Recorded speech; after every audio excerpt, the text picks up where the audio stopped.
This is Beyond Average, episode 15. The one thing we have in this world is we can't control the events, but we can choose what to focus on, we can choose what things mean, and we can choose what to do.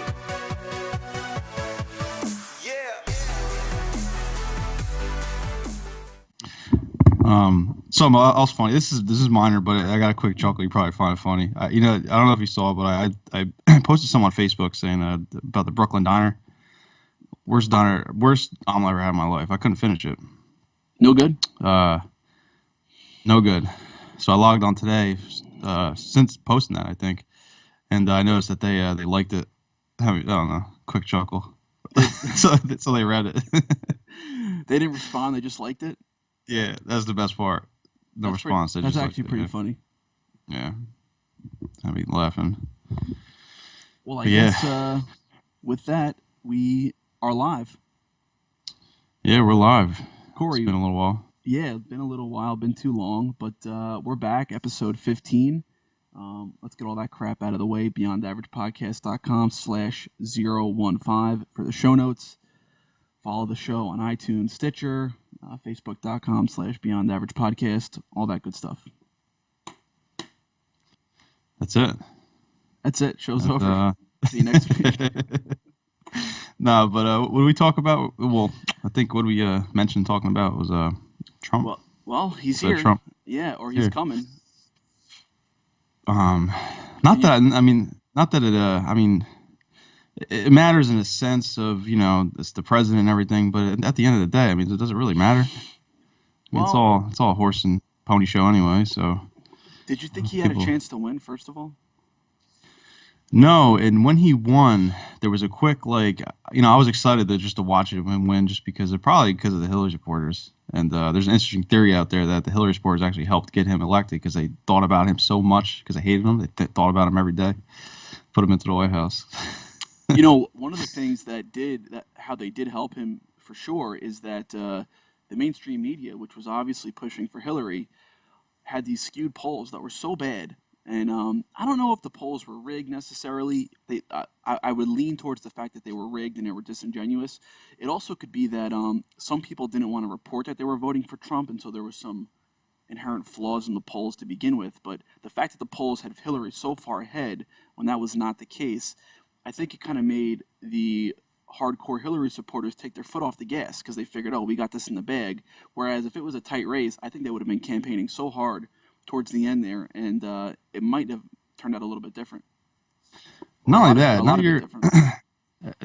when's the last time you answered a political poll? You're everyday, common sense American normally doesn't go online or even stop in the mall when that person tries to stop you saying, who are you going to vote for? You don't.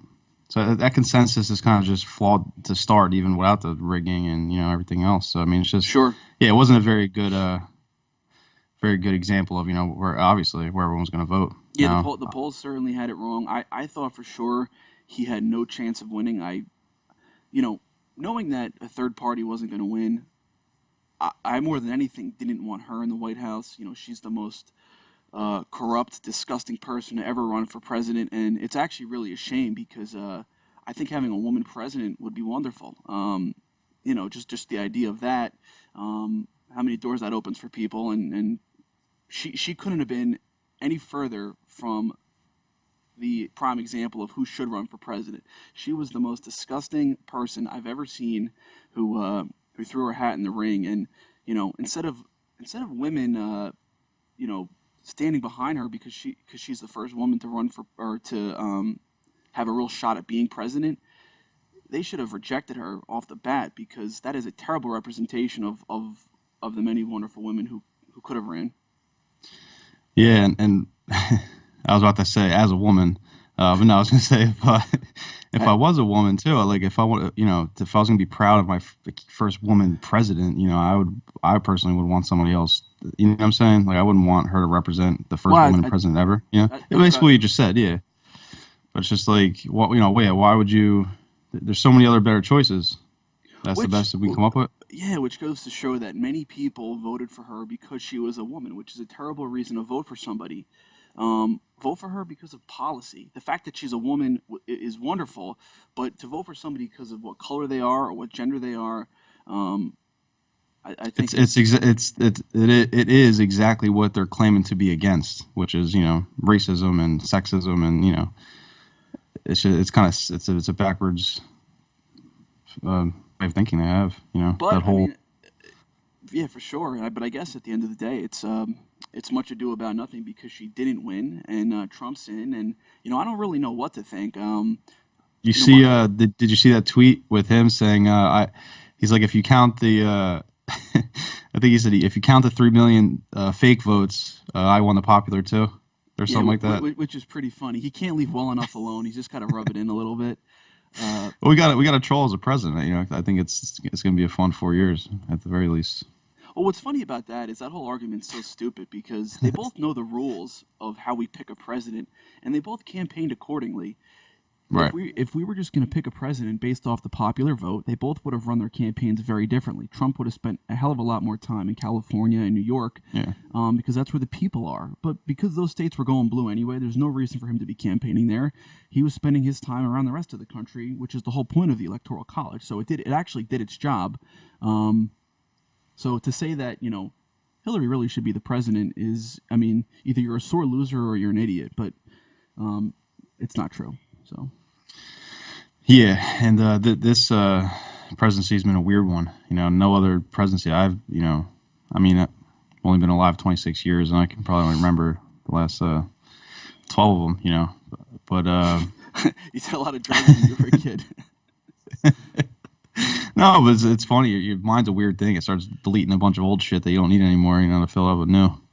But but yeah, no, it's at least from history that I've looked at, it's been a weird presidency in that sense. Like, it was like a real divide. Like, it was like, us versus you type, not me, the Trump people, I'm whole, saying, or could have election been cycle, you're saying? Yeah, it was very split down the middle, and it was kind of funny to watch. And it was Sure. kind of sad, to be honest, because it's like, do you guys people not realize this is just a It was it's a, unbelievably polarizing. big show? Although I Yeah. tell you what, I do not have faith, but I have more respect for our political process in the sense that I thought that if the elites wanted Hillary to be president, she was going to be president. And we know for a fact they did, and they couldn't get her in because that's not what the people voted. So I do Right. have some faith in the process as far as that goes. It's far from perfect, and there's a lot of problems, but you know what? I thought they were going to steal the election from him, and they didn't do it. Well, that brings up an interesting point, because Or did they really want Trump in? yeah, it makes me wonder. It makes me wonder if that was the whole game to begin with, was to put him in there, maybe for him to be the scapegoat, because whether we like it or not, we don't know how, you can debate on how severe it's going to be, but we have tough economic times coming up. It is what it is. So maybe they, use him as a scapegoat, or maybe it's just that he is the main show, because he's been talking about it for 20, 30 years, You see Right. weird things like The Simpsons or Nirvana giving him a shout out, 20 years. I'm saying, just weird stuff. I mean, I don't know. I don't think it's that deep, but it's just like, you never know, because it might be the game was to put him in. So only time will tell. But I did feel that same sense of relief, like, wow, maybe, maybe there is a tiny bit of honesty still in there, Well, So my thought was this: if you voted Hillary, or forget who you voted for, if she was elected, you're you know, consenting to corruption. You're just consenting that that's okay. but you know what you're getting. One Yeah, of the most that's corrupt, really evil, disgusting people to ever run for president. You already know what you're getting. At least with Trump, you might get a terrible president, but you might also get somebody who basically blows up the status quo and doesn't do what all the other people before him did. Because if you go from Bush or from Clinton to Bush to Obama to Hillary, it was all the same shit. Big government, big spending. You have us arguing over some of these minor issues when really the economy's on an unsustainable path and this whole thing's going to collapse. When, who knows? But you're going to get more of the same. At least with Trump, you don't know what you're going to get. He might do the right things. He might, like he says, drain the swamp. Maybe not. But at least you have a chance for something that's not status quo. right. And to be quite honest, and because of that slight possibility that maybe he is that lone guy, me personally, I've been watching him a little closer than I have other presidents in the past. Not that I'm a little older, a little more involved in what's going on around me, but Sure. I do pay attention because, like, when, for example, maybe it was that a month ago, he met with Kissinger. That kind of draws a red flag to me because I know what kind of person he is. If you want to call him a person at all, but it makes you wonder what. So I guess, like, time will tell. But yeah, one thing is for sure is if if the majority of us allowed Hillary to get in there, would have been the same thing. We went from is this 40 years of the same two families and then one Obama? It's kind of silly. If we expect things to change, we're putting the same people to quote unquote lead us. It just doesn't make any sense. Yeah, so I guess we'll have to see how it plays out. Unfortunately, I seem to think that the economy is going to have a major pullback, if not another recession or maybe worse. And there's probably not much that Trump can do about it because the damage has already been done. We're just kind of waiting for the chickens to come home to roost. We've had low interest rates, artificially low they've been too low for too long.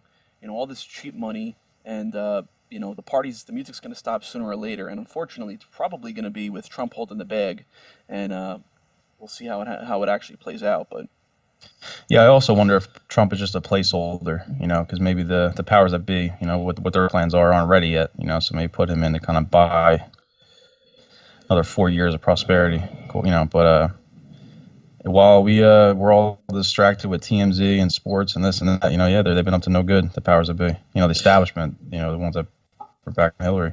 Yeah, speaking of which, the elites realized that you were getting a Wilkin, Corey, and so what they did was they made the Raiders really good this year.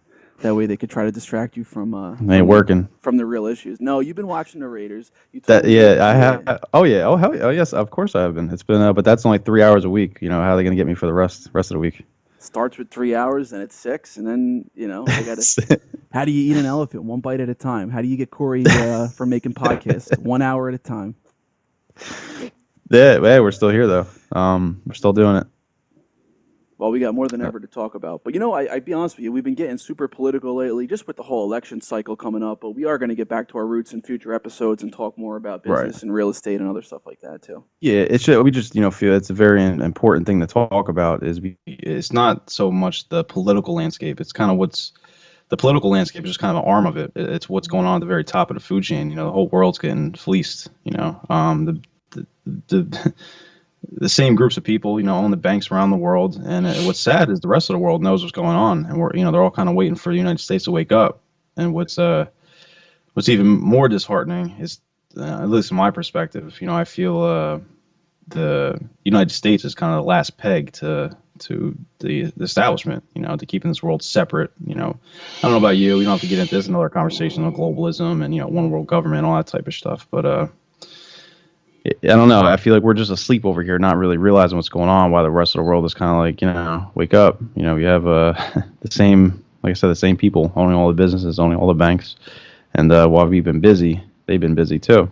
So, well, what's happened is this country is so far from what it was when it started, and it's it used to be shaped like a pyramid where all the power lied with the people, and then the local municipalities and the states, and the federal government had very little power. And we basically took the pyramid and flipped it upside down, and now it's top-down government. And that's basically not how the system was designed. And that's why we have these massive deficits and this economy that's unsustainable. And I think the world's catching on. I don't think our debt, buying our bonds, is a safe thing anymore. And sooner or later, the world's going to realize that, and they're going to stop doing things in dollars, and they're going to treat us just as they would anybody else. And I think we're too ignorant to realize that day is coming. So it's going to be too little too late when America realizes it needs to get its economic shit together. Yeah, no, without a doubt. And listen, and back then it wasn't perfect. Yeah, we had slavery. We treated women as second-class citizens. It wasn't the perfect model. But in that those things would have been worked out. Obviously, they have been, because as human beings, I think in our souls we know it's not right to treat other humans like that. So it all would have worked itself out as it did. But we kind of got away from, like you said, the foundation of what it was. That was kind of the most prosperous time in our known history. As far as technology and industrial growth. Well, I think the point you're getting at, it really goes back to where else in the world can you demonstrate over such a short timeline? I mean, just think about how young such growth. just Yeah. think about how young this country is, and the late 1800s, when you had kids working in sweatshops, not because child labor, there wasn't child labor laws. It was because the economy was so primitive that kids literally had to go work at factories to help the family sustain sustain itself. And though it's really been the greatest rise in a standard of living ever demonstrated anywhere in any civilization. When you look at where we were in, say, 1850 to where we were in 1950, it's unbelievable. It's unprecedented. And yes, like you said, there's a lot of disgusting things about this country that go back to our past. But look how far we've come in what is literally the blink of an eye on the timeline. Oh yeah, and that's the biggest point. The blink of an eye. That's a very short amount. We like to look back at the 1700s like it was so long ago, but over the course of how much history is on this earth, it's nothing. It's like five or six. It's like 5 or 6 people's lifetimes if you string them end to end. It really is nothing. But I guess the question is, what allowed our economy and our nation to grow like that? It was capitalism. It was free markets. It was letting people pursue their own self-interest within the framework of the law. And the further we get away from that, that's why we have all these problems. And we just need to get back to that. And you hope Trump is going to kind of nudge us in that direction. But I guess it really remains to be seen. Yeah, it does. But yeah, that's kind of it. That time period was just it allowed for such a personal growth too. Because you're responsible for your future. You weren't investing your money in a 401k. You weren't putting them in retirement funds. You were designing your future for yourself. And like you said, it was in a primitive stage, but it was just kind of it was about self responsibility, self governance, and that's kind of how that's as human beings, that's what we want. We don't want to be controlled. Yeah, and as people get dependent on the government, we stray far from that capitalism and move into socialism. That's what we're seeing is just, and then you're just seeing the people that are basically begging for their own enslavement because they don't realize they haven't seen capitalism. Like a lot of the They college don't know campuses, right. they don't know what it's about. They don't know any other way. We actually have people convinced now that if you don't get your health care or your retirement, in cahoots with the government, that you can't get it. That's not true at all. Like, people think that libertarians, we don't want to take care of our elderly or something like that with healthcare. No, it's just that we have a different idea how to do it.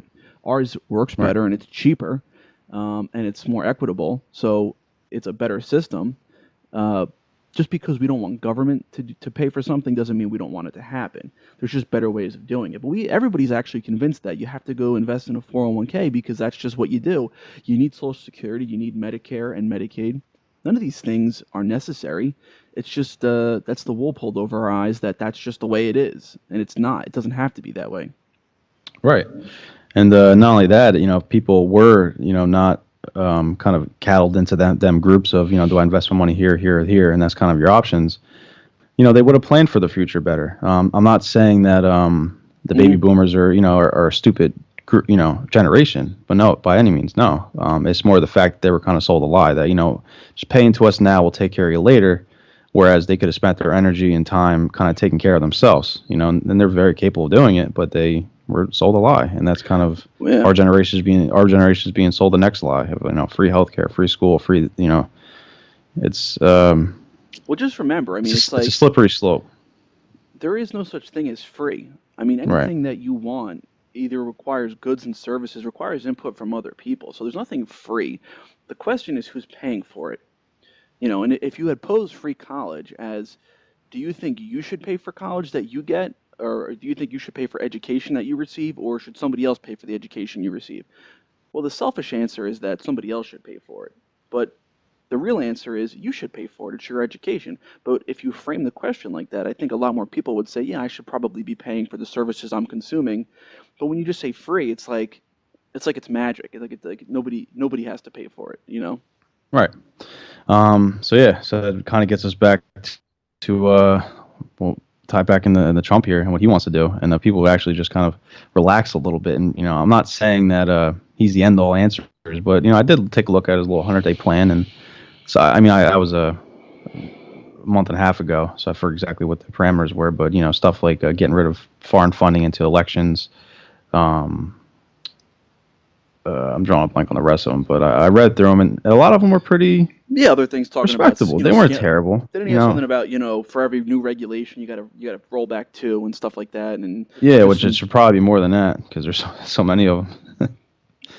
You can probably roll back 20 and still not make a dent in them. I still would be in favor of whoever wants to come in and say, you know what, the tax code needs to be written on one piece of paper in plain English, and if it can't be any more complicated than that. Well, at one point it wasn't. At one point, in a little, it's just the whole point of smaller government. Say we need a bridge down the street. We get, we pull our money together. We, through tax, pay for the bridge. The tax is over. That's kind of how taxes are supposed to work. But now, they kind of just tax you, and there's never enough money. Now we're behind 20 trillion. I know. So. You mentioned it didn't always have to be that complicated. It actually didn't always exist. I mean, people forget that until 1913 there was no federal income tax. It didn't even exist. So when Ron Paul stands up at the debates, 6 years ago, whatever it was, and he says, "What should the tax rate be?" and he goes 0. What's so bad about that? He's not really making a joke. He's being serious. That for the most of this nation's history, we didn't have any income tax, and it's just it's another thing now. People just accept it like that was supposed to be the way it is. Right, and I hate the argument of, well, that's just a system. If you do that, the system's going to fail. All those government employees are going to lose jobs, or the banking system. We get rid of regulations, it's all going to fail. Good. I hope it fails. I hope they lose their jobs. And that's not because I don't like people in government, but they should be, they should be over in the private sector. Shouldn't be so many government jobs to begin with. People are so afraid of this system failing, but it's like, the system has failed us a long time ago, and it continues to, and it's getting a lot worse to the point where now it's kind of getting scary towards the direction we're going with technology and stuff. So it's like, how about we just get rid of this old system and kind of go back to what worked? It seems like, as George Carlin says, like most great ideas, it's fairly simple. Well, like you said, at this point, it's like a snowball rolling downhill. And, it's funny, like I'm in Atlantic City quite a bit for work, and they talk about all the problems with government. You got 3 people doing the same job, with 3 different titles. And it's like, well, how can we fix this without firing people? No, you have to fire people. The problem is not having to let people go. The problem was when you hired 3 people for the same job. The solution is letting somebody go. You already made the mistake. Just like, the economy going into recession is not going to be the problem. That's the solution. We ran up all this debt, all this inflation, and printed all this money. That was the problem. And to fix your problems, you got to make tough decisions. And to be honest, in today's world where politicians have so much power, it's political suicide to suggest doing things like that. But you know what? Someone's got to do it. Not only that, it's a tricky system. It's well set up. If you want to own the thing, because you have the people inside the system fighting for the system. So you have. Let's say, because this was actually somewhat last couple of years, the superintendents in New Jersey, how many there were per district, it was absurd, and they're all 6-figure salaries. Oh, well into the 6-figure salaries. The principal of a school makes what, 120, 130,000 probably. Yeah, something like that. Superintendent probably makes $200,000. Yep, and I went through the list because I heard on it was actually 101.5, and I remember going on the computer when I got home to scroll down the list. I kid you not, I want to say I counted at least. I don't know. It was into the hundreds. It was absurd, and it kept going. 6-figure superintendent salaries. Yeah, and honestly, you need about a tenth of them. It's not you don't need that. So it's hard because then you're gonna have people just need to be honest and say, listen, like I use a superintendent because I was here in New Jersey. 90% of them have to stand up and say, you know what, I'm not on the job somewhere else. I mean, that's a tough thing to do, especially when you got a family. And it'll never happen. And people say, well, and anytime it talks about making cuts like that, whether it's at the federal level or local or state or whatever, they say, well, you can't just rid these people of their jobs. And what that means basically is that somebody has to have short-term pain for a longer-term, road to prosperity. Because right now, it's benefiting that one single person with an inflated salary at the expense of every other resident of the state. And let's not get it confused with, let's not get it confused with, socialism of saying, oh, well, that,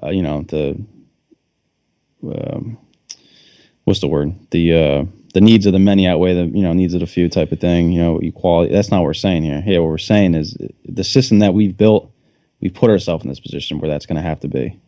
Once everything fixes itself, and it's not going to fix itself. We all have to kind of educate ourselves and Yeah, point help being it along. But yeah, the point being is that you need to make some really difficult decisions that are right, going to cause severe short-term pain for a better long-term outlook. And no politician yet I've seen has been willing to do that, except outside maybe Ron Paul.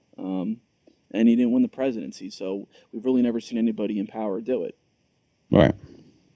You know, Which was sad. That was very sad. It was at 2012 when they kind of cut him off the TV, where they would show like Mitt Romney's face twice, and like it was they were doing absurd what they would do to him.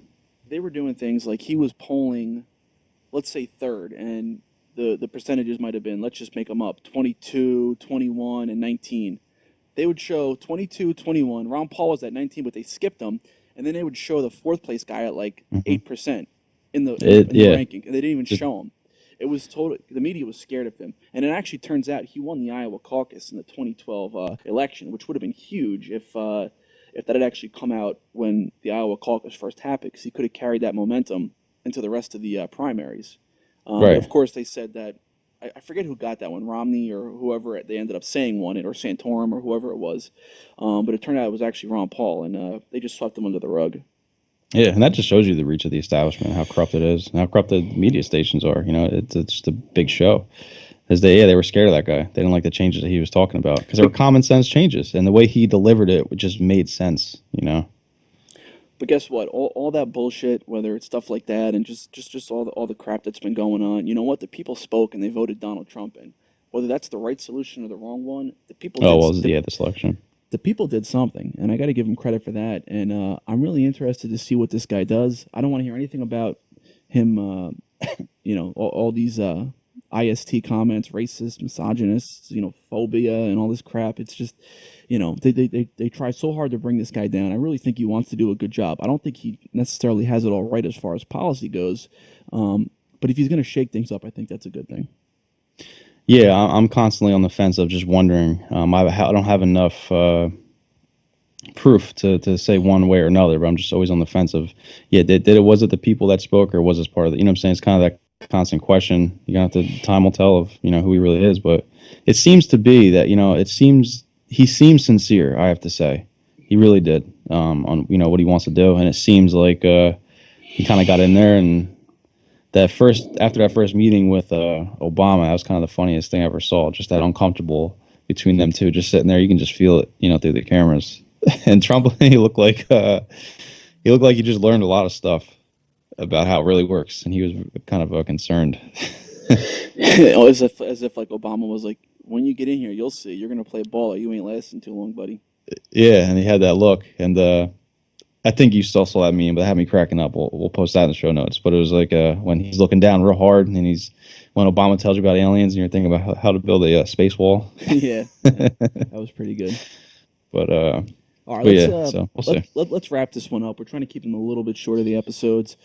We'll be back next week with a different topic. I think what do you think? We'll probably move off politics for a little while at least, and get into some other stuff. Yeah. That's we could do on health. We start talking about that. I'll do something like that. Change it up a little bit. Get off the seriousness, and not that health is actually very serious, but it's a little more of a fun topic.